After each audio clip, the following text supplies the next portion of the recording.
Assalamualaikum warahmatullahi wabarakatuh. Perkenalkan, nama saya Febriana Ainunisa Arfianti, Program Studi Manajemen Dakwah. Di sini saya akan menyampaikan mata kuliah Sistem Informasi Dakwah guna memenuhi tugas UAS.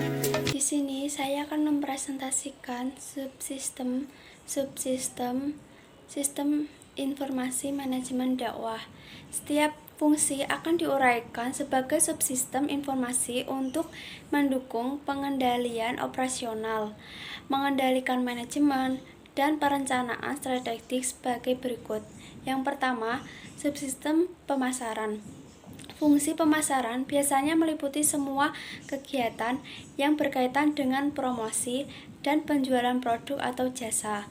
Transaksinya merupakan pesanan penjualan, pesanan promosi, dan sebagainya.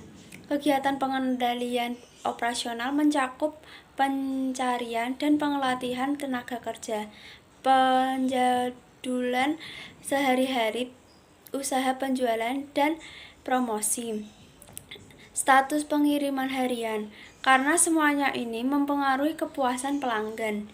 Pengendalian manajerial didasarkan atas suatu rencana pemasaran. Informasi untuk mengendalikan manajerial meliputi data mengenai pelanggan, siagaan, produk, saingan, dan kebutuhan tenaga penjualan, perencanaan strategik untuk fungsi pemasaran, melibatkan pemasaran dan strategi pemasaran baru. Yang kedua, subsistem produksi. Tanggung jawab fungsi produksi mencakup teknik produksi, perencanaan fasilitas produksi, penjadwalan dan pengorganisasian fasilitas produksi, penempatan dan pelatihan karyawan produksi, dan inspeksi dan pengendalian mutu. Transaksi yang harus diolah adalah pemasaran produksi berdasarkan suatu peningkatan pemesanan, penjualan, dan kebutuhan sediaan ke dalam suatu cadang, pesanan, pengurutan produksi, dan sebagainya. Pengendalian manajemen memerlukan laporan ikhtisar yang membandingkan presentasi atau standar direncanakan pada presentasi aktual untuk hal seperti biaya per unit dan tenaga kerja yang dipakai.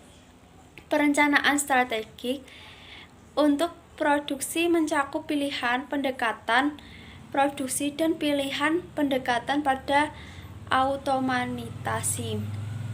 Yang ketiga, subsistem logistik. Fungsi logistik meliputi kegiatan seperti pembelian, penerimaan, sediaan, dan distribusi. Transaksi yang harus diolah mencakup peminatan pembelian, pesanan pembelian, pesanan produksi, laporan penerimaan, tanda sediaan, peminatan, pengangkutan, dan dokumen pengangkutan. Yang keempat, subsistem personalia meliputi penerimaan, pelatihan, pencatatan, pembayaran, dan pemberhentian personalia. Transaksi menghasilkan dokumen yang mengurangi peminatan tenaga kerja, uraian jabatan, pembayaran gaji, pemberitahuan, pemberhentian, dan sebagainya. Yang kelima, subsistem keuangan. Keuangan dan akuntansi merupakan fungsi agak terpisah tetapi cukup banyak berkaitan untuk dibahas secara bersama. Keuangan bertanggung jawab sebagai pemastian sumber dana dengan biaya serendah mungkin dengan suatu cara yang sesuai dengan tujuan lainnya. Fungsi ini meliputi pemberian kredit pada pelanggan, proses penagihan, manajemen dana, dan pengaturan pembelanjaan keuangan dan mengikhtisarkan ke dalam laporan standar keuangan. Yang keenam, subsistem fungsional. Daftar berisi fungsi ada habisnya dan suatu daftar spesifik harus disiapkan untuk tiap organisasi. Dua fungsi belum dimasukkan karena biasanya mereka tidak didefinisikan dalam daftar itu. Keduanya adalah pengelolaan informasi dan pucuk pimpinan. Dalam beberapa perusahaan, pengelolaan informasi dapat dianggap sebagai bagian akuntansi. Transaksi untuk pengelolaan informasi merupakan permintaan untuk pengelolaan pemerintahan untuk perbaikan atau perubahan program, susulan proyek, dan pengendalian hitungan. Analisis sistem informasi dalam pemecahan masalah. Analisis sistem adalah sebuah istilah yang mendeskripsikan fase-fase pengembangan sistem. Analisis sistem merupakan teknik pemecahan masalah yang mengurangi bagian-bagian komponen dengan mempelajari beberapa komponen bekerja dan berinteraksi untuk mencapai tujuan mereka. Analisis dibagi menjadi sebagai berikut. Yang pertama, analisis struktur. Yang kedua, rekayasa informasi dan modelan data. Yang ketiga, analisis berorientasi objek. Yang keempat, analisis dan desain sistem.